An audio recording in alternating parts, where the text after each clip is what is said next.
Mother Knows Death, starring Nicole and Jemmy and Maria QK.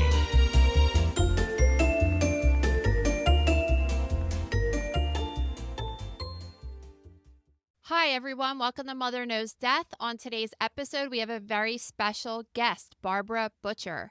Barbara is a pioneer for women in the field of death investigation. She was the second woman ever hired as a death investigator for the New York City Medical Examiner's Office. Over the years, she's worked on 680 homicides and on some of the most devastating mass disasters of our time, including 9/11, the 2004 Thailand tsunami, the London Underground bombing, and the crash of Flight 587. Today, we're going to talk to Barbara about her career, and she's also going to tell us about her new TV show, The Death Investigator with Barbara Butcher, that premieres this Saturday, September 27th at 9 p.m. Eastern Time on the Oxygen Network. Hi, Barbara. Welcome to Mother Knows Death. Hi, Nicole. Hi, Maria. It's so great to see you all. Congrats on the show. We are so excited that this is coming out. In the intro, I had said that you're a pioneer for women in this field of death investigation, and it's just so cool to be represented like this. So thank you. Thank you. I think I've told you before that it's a little rough, or was certainly very rough when I started out in 1992. I remember my first homicide that I did on my own. I was about 3 months into training. I went to the scene, and there was a detective standing outside, and he said, "Yeah, honey, how can we help you?" I said, "Well, I'm the death investigator. I'm here from the medical examiner's office. I have to examine the body in the scene." He said, "Oh, don't worry about it. Crime scene's got it." I was like, "No, this is my job. I need to do this." And he said, all right, come on in." Second time it happened, about 2 months later, detective says, "Yes, sweetie, how can I help you?" I said, "I'll tell you what, I don't think you can help me. Maybe I can help you. I'm going to go in there. I'm going to examine that body. I'm going to tell you how he died, when he died, and maybe even who did it. And then when you're in court testifying on this case and they say, 'How do you know these things, detective?' you can say, 'Barbara Butcher told me.'" All right? I love that. And he went, "Whoa." Oh, that cemented my reputation with NYPD. They knew I was eccentric, dedicated, and really, really curious about death. That's so awesome. So how did you get into this field? Because obviously it's kind, I mean, I didn't even start working in the lab until 99 either. So I had to find things the old fashioned way before the internet was a thing. So how did you even know that there was a job, especially for women in this field? You know, I didn't really know. When I was a kid, about 10 years old, I had a dissecting kit, a chemistry set, and a microscope. I loved investigating. So the kids in the neighborhood would bring me roadkill, and I'd dissect a raccoon and say, "Oh, the rib cage is crushed and the lung is hemorrhaging. And you see on the outside squiggly black lines. This raccoon was run over by a car." The kids would say, "Ooh." And so I had, right from the beginning, I had this need to know. Then, after working in surgery for some years and then as a hospital director, I was bored to tears. And I went to a career counseling service. They gave me all the tests, and they said, "You should either be a poultry veterinarian or a coroner." I said, "Poultry? Why poultry?" They said, "Well, you get too attached to your patients, and when they don't do well, it really affects you. So if you worked with puppies and kittens, you'd be upset all the time. Poultry, though, chickens, they have beady little eyes. Nobody cares about them." I said, I don't know. I think I'll take the dead people." Now, so I said, "Coroner, fine." And I forgot that they have families, and you do get attached. You do get emotionally affected. Oh, And you'll yeah. see a lot of that in the show. But they said, "Why don't you call the one person in New York City who you think has the best job in the world?" So I called Dr. Charles Hirsch, Chief Medical Examiner of New York. He said, "Sure, come on in, let's talk." And we talked for a long time, and they offered me the job of death investigator. It's like, wow, this is extraordinary. That's so amazing, because I feel like a lot of younger people now always ask me how to get into this field, and it's just so much different now. And I mean, even even when I started doing autopsy, I felt like any person that was interested in the career could come view an autopsy. And now they won't even let people that were working in the hospital with me as a nurse or something view an autopsy. So it's just harder for people to just make a phone call like that and just get their foot in the door, just having interest. So Oh, it was a that's cool. very different time, and you're absolutely right. It was so different back then. Yeah, I used to have interns always come and follow me around to cases, and that's changed so much.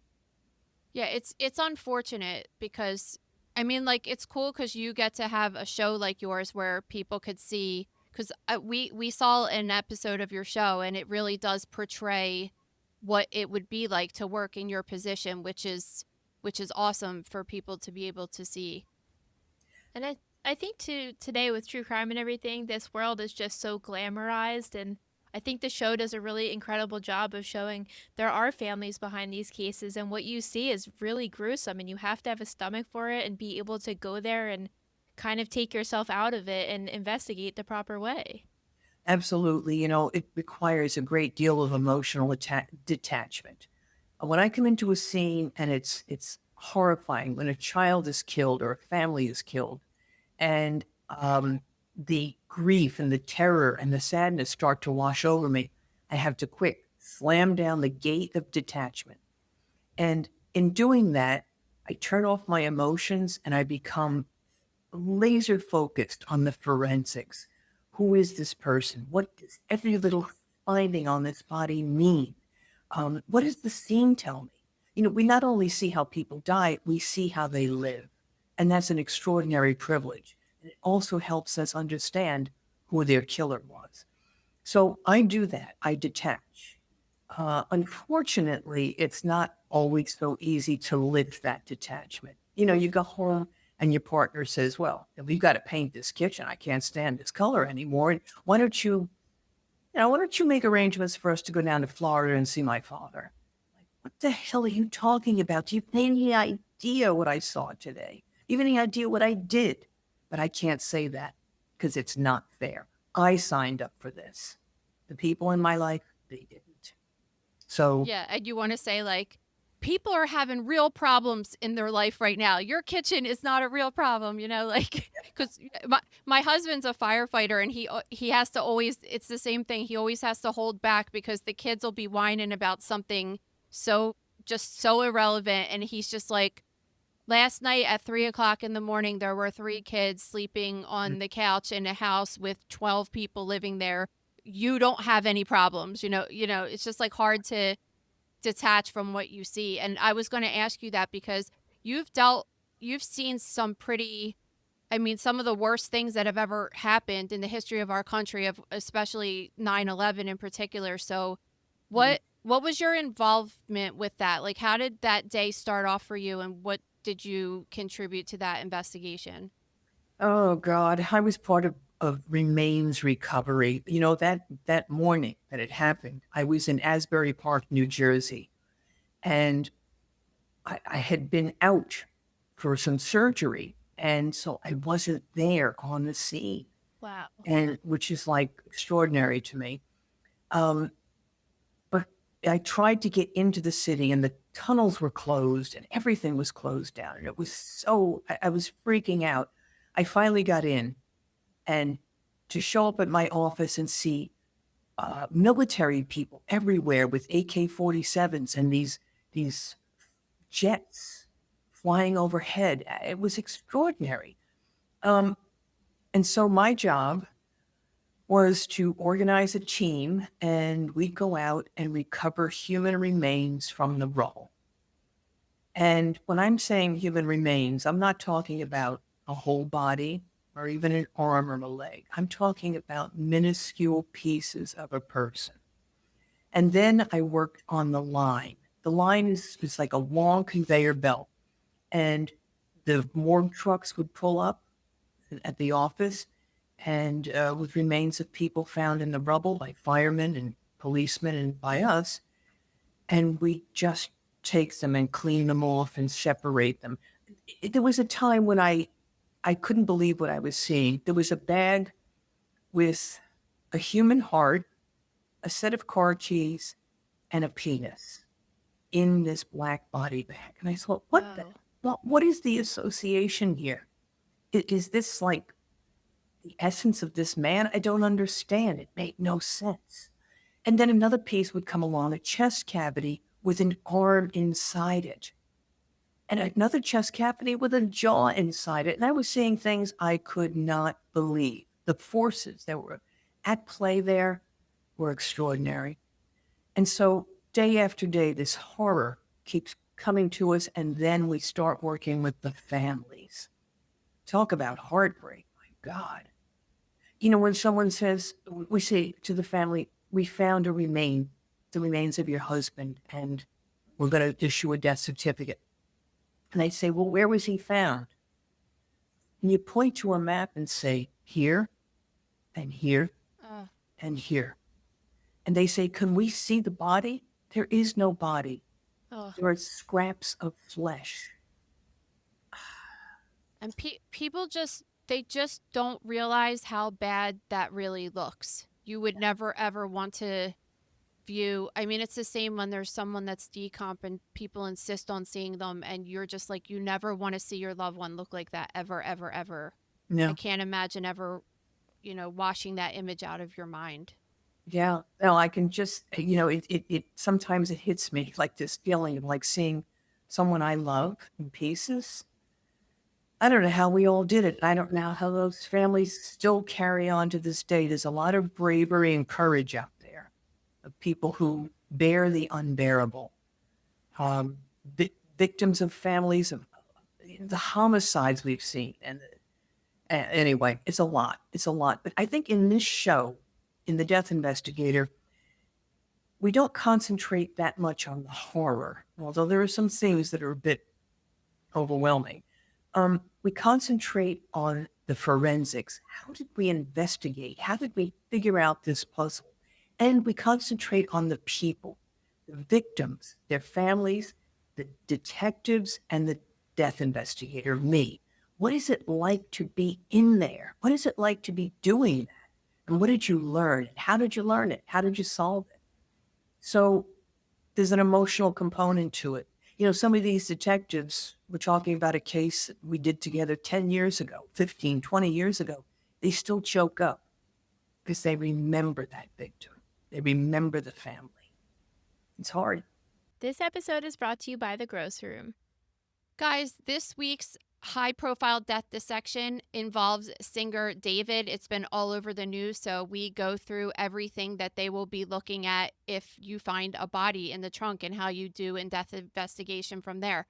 We also have a really interesting case this week of a man who he said he had a problem with his penis, let's say, and he went to the doctor and tried to say it was from some traumatic event, and it ends up that he was just trying to make it bigger. So it's bigger for sure. I don't know if it's better, but you guys could be the judge of that. All that and more in The Gross Room.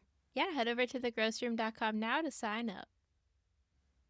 Well, and plus we talk about this on our show all the time. Like you guys as investigators at the ME's office and detectives, you seriously meet the most horrible people in the world that exist that do this to other people.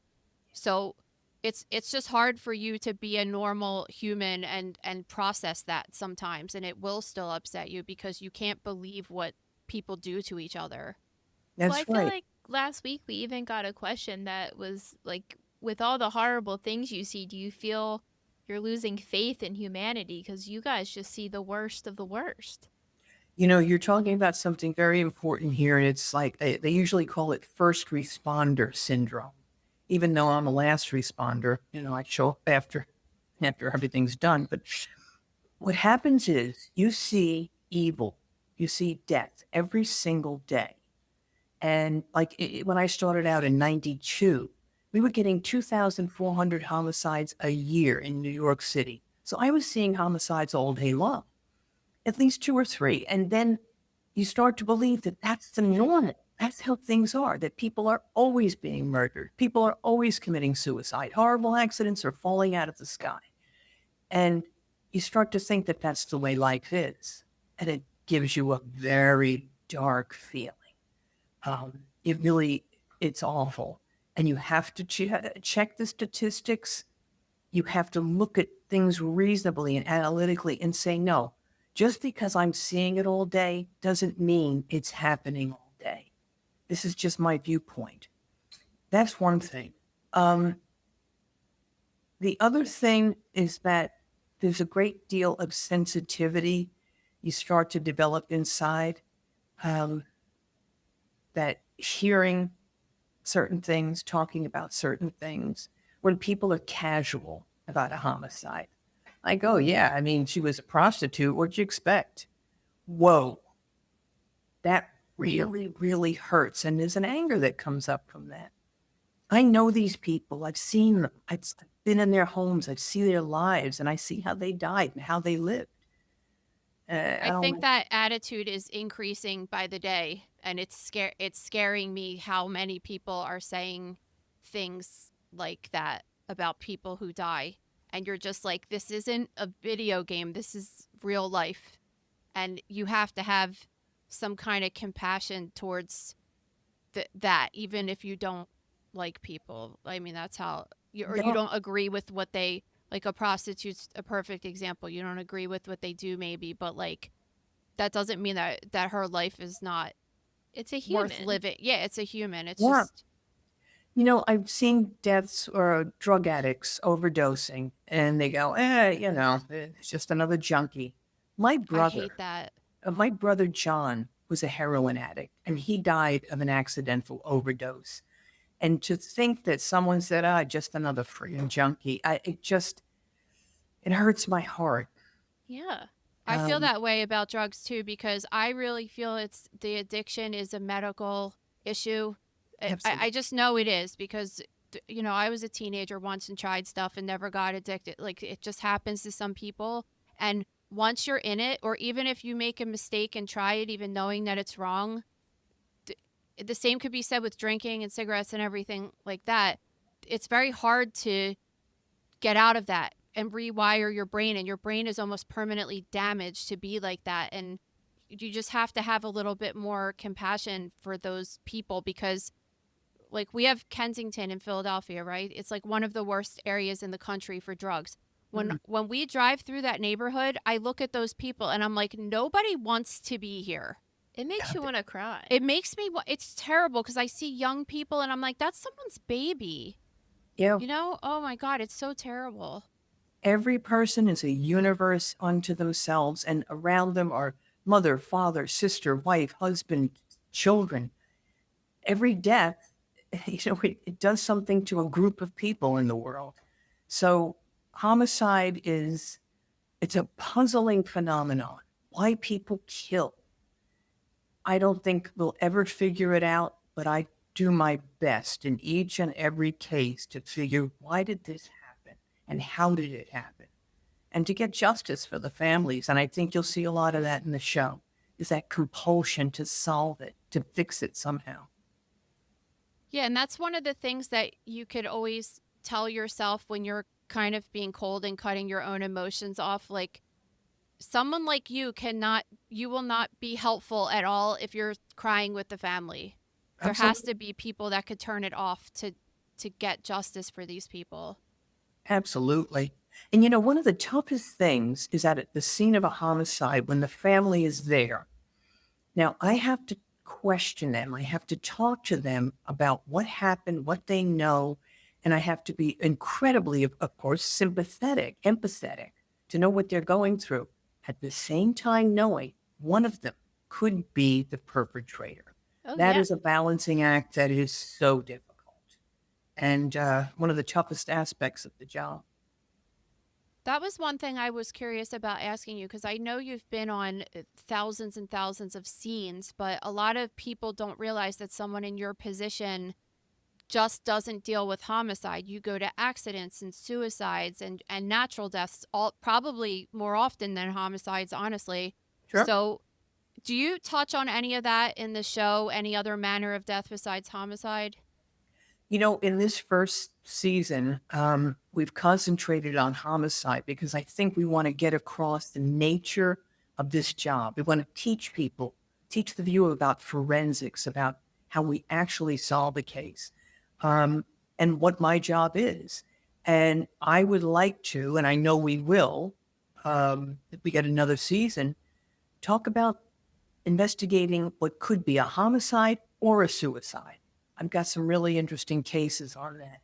It's hard to tell sometimes, particularly when a person comes down from a height, when they, or either If they they jump jump from or a roof, fall, yeah. they're pushed from a roof, or they accidentally fall from a roof. I've seen all of those. And how to decide which it is, that's a tough investigation. Yeah, and there's a lot of interest in that too. I mean, everything. I always think that everything could be, related to celebrity deaths. And Liam Payne's a good example of someone that just fell off the roof recently, and but it was just like, wasn't an accident? Did someone in the room push him? So it is cool how you guys go through everything and try to figure that out. And I love that you're just going to go through all of this with the homicides too, because the average person just watches crime shows and thinks it's just a lot different in real life, right? Sure is. We don't have any computers with flashing lights and rock music blasting in the background, and enormous screens that show everyone in the city and show you what they were eating. I mean, it just doesn't exist. Our job is gritty. It's science, and it's also instinct, it's experience, it's knowledge of human nature. It's so many things. Maria, before you asked a question about meeting the evil people, I've Yes. sat and had conversations with serial killers. Oh, I have, back in the day, we didn't just take a cheek swab for DNA. I'd have to draw blood, and I'd have to pluck hair by the roots from a serial killer, including hair from the head and pubic hair. oh my And God. Wow. I sit with this guy, and he looks to me like a wolf. His eyes are flat. They're not connecting with me. He's assessing me as if I were prey. How can I be useful to this monster? This guy was slashing people's throats with impunity, and a violent, violent killer. And his killing partner, also his lover, was just as charming and sweet as you could possibly be. But this guy, he was like an animal to me. And I had to sit and talk to him. I sat and spoke with Aaron T., the killer of little girls in Spanish Harlem. I think he was convicted on how many homicides, 4 and 10 rapes. He did over a 10-year period. These were adolescent girls. Now, you didn't hear about this. Why? Because they were Hispanic or Black and they were poor. So in the newspaper, did it say, rapist, murder on the loose, little girls, whatever? Nah, you saw one white woman on Park Avenue who got killed. It was all over the paper. But did you see these little girls? No. And that bothers the hell out of me. And when I do these cases on this show, I'm telling you about this person, who they are. These are people we all care about. And I think it needs to be said. I think the first episode, and I don't want to give any spoilers away, but I think you guys did such a great job of detailing the family and who, like you're saying, who each victim was. As a layperson, too, I just thought all the scientific facts you dropped, like you guys have to take pictures before you step on a scene and after, so you know exactly where you touched it and moved everything. I've always wondered that, and I've never really just known the answer. So just learning cool tidbits like that along the way is awesome, as well as learning about these really compelling cases and, seeing how emotional people are getting behind it. It is nice to see, and especially when we live in a society where just everybody's so cold towards murder these days. Yeah. Yeah, it's becoming it's like a statistic. Oh, 6 people killed, 3 people killed. People are not statistics. It's when I worked the Southeast Asian tsunami in 2004, Oh, I wanted to talk to you about that because I'm so interested in that. 235,000 people wiped out in a few moments. An enormous wave, 30 feet high, rushing inland, drowning people, killing people. And I go to Thailand to help them with victim identification. And I went with my boss and with a colleague. And what we saw there was so overwhelming. And so I see individuals that we had to identify, and I'd see the people doing the work, and the Thai people are wonderful. They are so brave. Instead of going and rebuilding their homes, they were living in cardboard shacks and helping rebuild the resorts, helping recover bodies, helping identify bodies. They were working and working. They put their personal needs aside to help their countrymen. That's And great. that to me was so beautiful. I love working with them. And I come back to the States. I went twice to work on it, and come back to the States. People are like, wow, 235,000 people. That's incredible. Wow. No, no, no. Please don't think of it that way. Think of it as the man who worked in the hotel to support his wife and 4 kids, and she cooked at a local restaurant. The kids all went to school. They did well. Now they're all wiped out. Please don't think of the numbers. Think of the people. And I think we really get that across on the show. Who are the victims? Oh, definitely. Well, it is interesting because the particular case that you presented for the first episode, I never heard of. It wasn't just like one of the biggest cases that you would think of, like O.J. Simpson and Koberger, And you're listening to it though and thinking, geez, this is a huge story, right? Yeah. And I did notice that when I rotated at the medical examiner's office, that I would watch the news, and I think most people think this. I watch the news and would say, okay, what am I walking into today? Yeah. And then I would go in the morning, and there was so much more bodies. And I'm not talking about natural deaths, like just more homicides and stuff. And you're like, well, why did they say this person got shot, but there was like 5 other people that got shot too? Like their life just wasn't worth mentioning on the news, or, just like stuff like that. That's right. And those are the cases we're covering. Some of my cases, the famous ones, they've been done to death. We're going deeper now. We're showing you the cases you don't hear about. 5, 6 people, a family slaughtered. I mean, shouldn't you hear about that? No. Yes. Yeah. No, you don't, because they live in the Bronx. Bronx is not exciting. But then you think about the Brian Koberger case, where you're just like, he actually killed less people, and it has media attention worldwide. I mean, it's a little bit of a different circumstance, but still, I mean, Yeah, yeah. So it's strange, isn't it? yeah, it really is. It just shows you how things could just be portrayed and give an impression on the whole world of how things really are when they're really not like that. Sure. When Gene Hackman and his wife died, I did so many interviews and so many talking heads on every station to talk about how they died and what was suspicious and what was not suspicious. But meanwhile, there were people dying left and right who are not movie stars, Yeah. and we don't hear about them. But I guess that's what makes a big story for the media. Yeah, it sure does. So when you went to the Indian Ocean tsunami, you were working at the ME at the time? Yes, I was. The WHO, the United Nations branch for medical and disaster work, they invited my boss and I to go over there to, not to take over the job, certainly, but to provide assistance. We brought DNA scientists with us, anthropologists, and we just helped to guide and to consult with them. But they did a terrific job. Yeah, that's just another cool thing to mention in your particular profession, that because you got to see a lot of different things that didn't happen in Manhattan or in New York City, That's right. which is really cool that you can go on these missions on different areas where there's disasters, and you can contribute as well. Yeah. I felt that was really an important thing to do, is not take over, but just go in and share a little of my experience or advice. We had plenty of experience because we did 9/11.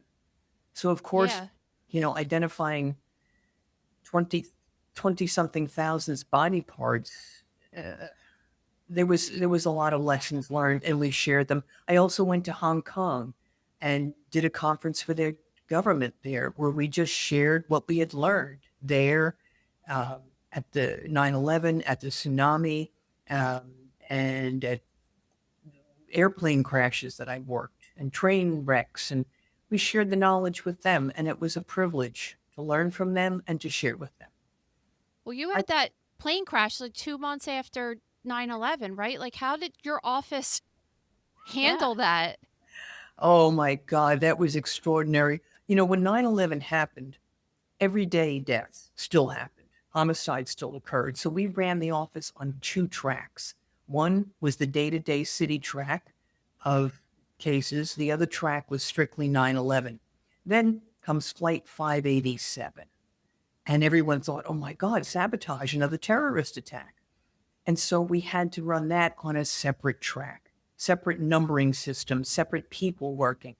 And then after that, there were the anthrax envelopes coming Oh my to God. TV stations. So more terrorist stuff.